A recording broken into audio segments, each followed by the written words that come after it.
Friends ನಮಸ್ಕಾರ. ಎಲ್ಲರೂ ಹೆಂಗಿದ್ದೀರಿ? ಚೆನ್ನಾಗಿದ್ರಿ ಅಂತ ತಿಳ್ಕೊಂತೀನಿ ನೋಡ್ರಿ. ನಾನು ಚೆನ್ನಾಗಿದ್ದೀನಿ. ನಾವು ಸೂಪರ್ ಅಂದ್ರೆ ಸೂಪರ್ ಅದೇ ನೋಡ್ರಿ ಫ್ರೆಂಡ್ಸ. ಇವತ್ತಿನ ವಿಡಿಯೋ ಒಳಗೆ ನಿಮ್ಗೆ ನಾವು ಬ್ಯಾಳಿ ಕಟ್ ಅಂತ ಹೇಳ್ತೇವ್ರಿ ಫ್ರೆಂಡ್ಸ. ಈ ಕಟ್ನ ನಾವು ಕಟ್ಟಿನ ಸಾರು ಅಂತ ಹೇಳಿ ಮಾಡ್ತೀವಿ ನೋಡ್ರಿ ಫ್ರೆಂಡ್ಸ. ಇದನ್ನು ನಿಮಗೆ ಮಾಡೋದು ಶೇರ್ ಮಾಡ್ತೇನೆ ನೋಡ್ರಿ ಫ್ರೆಂಡ್ಸ. ಕಟ್ಟಿನ ಸಾರು ಹೆಂಗೆ ಮಾಡ್ಬೇಕಂತ ಇದನ್ನು ತೋರಿಸ್ತೇನೆ ರೀ ಫ್ರೆಂಡ್ಸ. ಈಗ ಸಾರು ಮಾಡ್ಕೊಳ್ಳೋಣ್ರಿ ಇದು ನೋಡ್ರಿ. ಈಗ ಬ್ಯಾಳಿ ಬಸ್ಕೊಂಡು ಹೆಂಗೆ ಕಟ್ಟಿಟ್ಟಿದ್ವಲ್ರಿ ಫ್ರೆಂಡ್ಸ, ಆ ಕಟ್ಟಿನ ಸಾರು ಮಾಡೋಕೆ ತೋರ್ಸಕತ್ತೀನಿ ನೋಡ್ರಿ. ನಿಮ್ಗೆ ಏನೇನು ಬೇಕಂತ ಹೇಳಿ ಅರ್ಶಿನ ಪುಡಿ, ಉಪ್ಪು, ಧನಿಯಾ ಪೌಡ್ರ್, ಜೀರಿಗೆ, ಹುಣಸೆ ಹಣ್ಣು, ಎಣ್ಣೆ, ಇದು ಬಸ್ಕೊಂಡಂಥ ಕಟ್ಟು, ಅದಕ್ಕೆ 1 ಇಂಚು ಬೆಳ್ಳುಳ್ಳಿ, 1 ಇಂಚು ಶುಂಠಿ, ಬೆಳ್ಳುಳ್ಳಿ, ಚಕ್ಕೆ, ಟಮಾಟೆ ಹಣ್ಣು, ಮೆಣಸಿನ್ಕಾಯಿ, ಆಮೇಲೆ ಉಳ್ಳಾಗಡ್ಡಿ. ಇಷ್ಟು ಬೇಕು ನೋಡ್ರಿ ಫ್ರೆಂಡ್ಸ ಈ ಸಾರು ಮಾಡೋಕೆ. ಈಗ ಇವನ್ನ ಹುರ್ಕೊಂಬರೋಣ್ರಿ ಫ್ರೆಂಡ್ಸ. ಈಗ ಇದಕ್ಕೆ 1 ಸ್ಪೂನು ಎಣ್ಣೆ ಹಾಕೊಂಡ್ರಿ ಫ್ರೆಂಡ್ಸ. ಎಣ್ಣೆ ಹಾಕ್ಕೊಂಡು ಎಣ್ಣೆ ಕಾದಾತ್ ನೋಡ್ರಿ ಫ್ರೆಂಡ್ಸ. ಈಗ ಅದರೊಳಗೆ ಚಕ್ಕೆ ಹಾಕ್ಕೊಳ್ಳೋಣ್ರಿ, ಆಮೇಲೆ ಬೆಳ್ಳುಳ್ಳಿ, ಶುಂಠಿ ಎಲ್ಲ ಹಾಕಿ ಹುರ್ಕೊಳ್ಳೋಣ.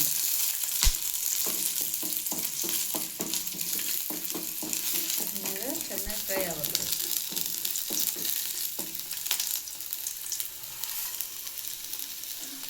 ಆಮೇಲೆ ಉಳ್ಳಾಗಡ್ಡಿ,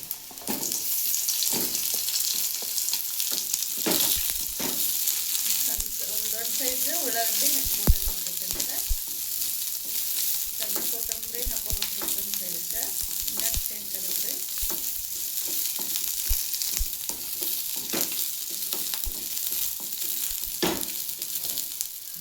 ಈಗ ಮೆಣಸಿನ್ಕಾಯಿ ಹಾಕೊಳ್ಳೋಣ.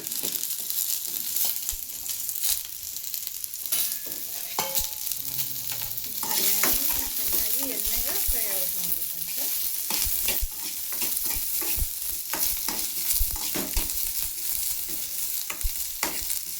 ಆಮೇಲೆ ಇನ್ನು ಟಮಾಟೆ ಹಾಕೊಳ್ಳೋಣ. ಒಂದು ದೊಡ್ಡ ಗಾತ್ರದ್ದು ಟಮಾಟೆ ಹಣ್ಣು ತೊಗೊಂಡು ನೋಡ್ರಿ ಫ್ರೆಂಡ್ಸ. ಚೆನ್ನಾಗಿ ಎಣ್ಣೆಗೆ ಫ್ರೈ ಆದ ನಂತರ ತೋರಿಸ್ತೇನೆ ರೀ ಫ್ರೆಂಡ್ಸ ನಿಮಗೆ. ಈ ರೀತಿ ಪೇಸ್ಟ್ ಮಾಡ್ಕೊಂಬಂದಿ ನೋಡ್ರಿ ಫ್ರೆಂಡ್ಸ ನಾನು. ಈಗ ಸಾರು ಮಾಡ್ಕೊಳ್ಳೋಣ್ರಿ.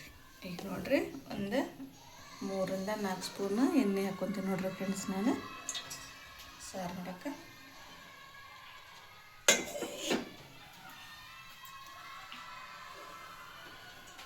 ಇದಕ್ಕೆ ನಾವು ಕಟ್ಟಿನ ಸಾರು ಅಂತ ಹೇಳ್ತೀವ್ರಿ ಫ್ರೆಂಡ್ಸ. ಈಗ ಎಣ್ಣೆ ಕಾದೈತೆ ನೋಡ್ರಿ. ಸಾಸ್ಮಿ ಜೀರಿಗೆ ಹಾಕ್ಕೊಳ್ಳೋಣ್ರಿ.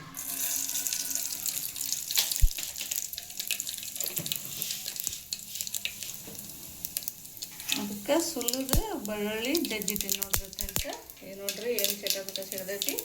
ಈಗ ಇದಕ್ಕೆ ಬೆಳ್ಳುಳ್ಳಿ ಹಾಕ್ಕೊಳ್ಳೋಣ. ಕರ್ಬೇವು ಕೊತ್ತಂಬರಿ ಇದ್ರೆ ಹಾಕ್ಕೊಡಿ ಫ್ರೆಂಡ್ಸ. ಈಗ ರುಬ್ಬಿದಂಥ ಪೇಸ್ಟ್ ಅದಕ್ಕೆ ಹಾಕ್ಕೊಳ್ಳೋಣ.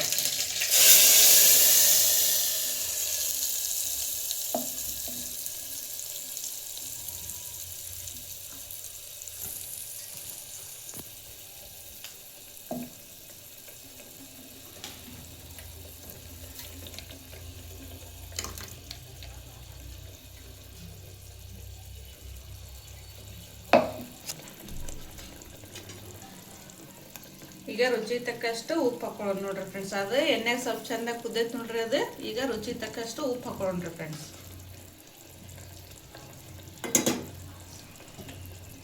ನಾನು ಮೆಣಸಿನ್ಕಾಯಿ ಅದ್ರಾಗ ದುಡ್ಡು ಕೊಡೋಣಲ್ರಿ ಫ್ರೆಂಡ್ಸ. ಖಾರ ಏನು ಹಾಕೋದಿಲ್ಲ ರೀ ಫ್ರೆಂಡ್ಸ. ನೀವು ಮೆಣಸಿನ್ಕಾಯಿ ಇಷ್ಟಪಡೋದಿಲ್ಲ ಅಂದ್ರೆ ಅಚ್ಚ ಖಾರದ ಪುಡಿ ಹಾಕೋರಿ ಫ್ರೆಂಡ್ಸ. ಈಗ ಅರ್ಶಿನ ಪುಡಿ ಹಾಕೀನಿ. ಈಗ 1 ಚಮಚ ಧನಿಯಾ ಪೌಡ್ರ್ ಹಾಕ್ತೀನಿ ನೋಡ್ರಿ ಫ್ರೆಂಡ್ಸ. ಅಂದರೆ ಕಟ್ಟಿನ ಸಾರು ಆಗಿರೋದ್ರಿಂದ ನಾವು ಹುಳಿ ಜಾಸ್ತಿ ಹಾಕಿರ್ತೀವಲ್ರಿ ಫ್ರೆಂಡ್ಸ. ಸ್ವಲ್ಪ ಬೆಲ್ಲನೂ ಹಾಕೋಬೇಕು ಫ್ರೆಂಡ್ಸ. ಇದಕ್ಕೆ ಬೆಲ್ಲ ಹಾಕ್ಕೊಂಡ್ರೆ ಟೇಸ್ಟ್ ಆಕತ್ತೆ ನೋಡ್ರಿ ಫ್ರೆಂಡ್ಸ.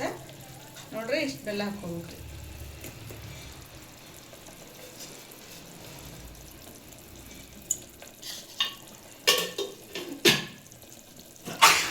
ನೋಡ್ರಿ ಇದು ನೆನೆಸಿಟ್ಟಿದ್ವಲ್ಲ ಹುಣಸೆ ಹಣ್ಣು. ಈಗಿನ ಸ್ವಲ್ಪ ನೀರಿನಾಗ ಇದನ್ನು ಮಾಡಿ ಹುಣಸೆ ಹಣ್ಣಿನ ರಸ ಹಾಕ್ಕೊಂಡ್ರಿ ಫ್ರೆಂಡ್ಸ್. ಸ್ವಲ್ಪ ಹುಳಿ ಬೆಲ್ಲ ಆದ್ರೆ ಟೇಸ್ಟ್ ಆಗುತ್ತೆ ಫ್ರೆಂಡ್ಸ್. ಇದು ಕಟ್ಟಿನ ಸಾರು ಸೂಪರ್ ಅಂದ್ರೆ ಸೂಪರ್ ಆಗುತ್ತೆ ನೋಡ್ರಿ ಫ್ರೆಂಡ್ಸ್. ನೀವು ಒಂದು 2 ದಿನ ಇಟ್ಕೊಂಡು ತಿನ್ಬೋದು ನೋಡ್ರಿ ಫ್ರೆಂಡ್ಸ್, ಏನಾಗೋದಿಲ್ಲ ರೀ. ಹುಣಸೆಹಣ್ಣಿನ ಹುಳಿ ಹಾಕ್ತೀನಿ ನೋಡ್ರಿ ಫ್ರೆಂಡ್ಸ್. ನಮ್ಮ ಉತ್ತರ ಕರ್ನಾಟಕದ ಕಟ್ಟಿನ ಸಾರು ನೋಡ್ರಿ ಫ್ರೆಂಡ್ಸ್. ಇದು ಸ್ವಲ್ಪ ಕುದಿಲ್ರಿ ಫ್ರೆಂಡ್ಸ್. ಕುದಿತಾರೆ ಎಷ್ಟು ಬೇಕಷ್ಟು ನೀರು ಸೇರಿಸ್ಕೋಬೇಕ್ರಿ ಫ್ರೆಂಡ್ಸ್. ನಾವು ಇದಕ್ಕೆ ನಮ್ಮ ಸಾರು ಎಷ್ಟು ಬೇಕಷ್ಟು ಸೇರಿಸ್ಕೊಂಡು ಆಮೇಲೆ ಕುದ್ದ ನಂತರ ಕಟ್ಟೇನು ಬಂದಿರ್ತೈತಲ್ರಿ ಫ್ರೆಂಡ್ಸ್, ಬ್ಯಾಳಿ ಕಟ್ಟು, ಅದನ್ನು ಕುದ್ದ ನಂತರ ಹಾಕೋಬೇಕ್ರಿ ಫ್ರೆಂಡ್ಸ್.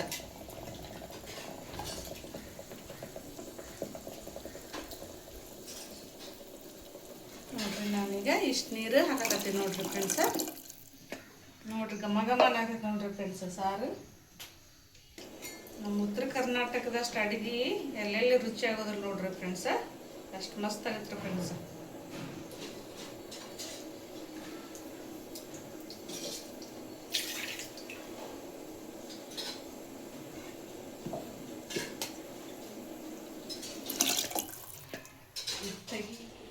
ನೋಡ್ರಿ ಫ್ರೆಂಡ್ಸ, ಈಗ ಕುದ್ದಿತ್ತಲ್ರಿ, ಕುದಿ ಬಂದಿತ್ತು. ಇದಕ್ಕೆ ನಾನು ತಗೊಂಡಂಥ ಕಟ್ಟು ಇದ್ರೊಳಗೆ ಸೇರಿಸ್ಕೊಂಡ್ಬಿಟ್ಟೆ ನೋಡ್ರಿ ಫ್ರೆಂಡ್ಸ. ಈಗ ನೋಡ್ರಿ ಫ್ರೆಂಡ್ಸ, ಕಲರ್ ಎಷ್ಟು ಸೂಪರ್ ಅಂದ್ರೆ ಸೂಪರ್ ನಿಮ್ಗೆ ಕಾಣ್ತಿರ್ಬೋದು ನೋಡ್ರಿ ಫ್ರೆಂಡ್ಸ.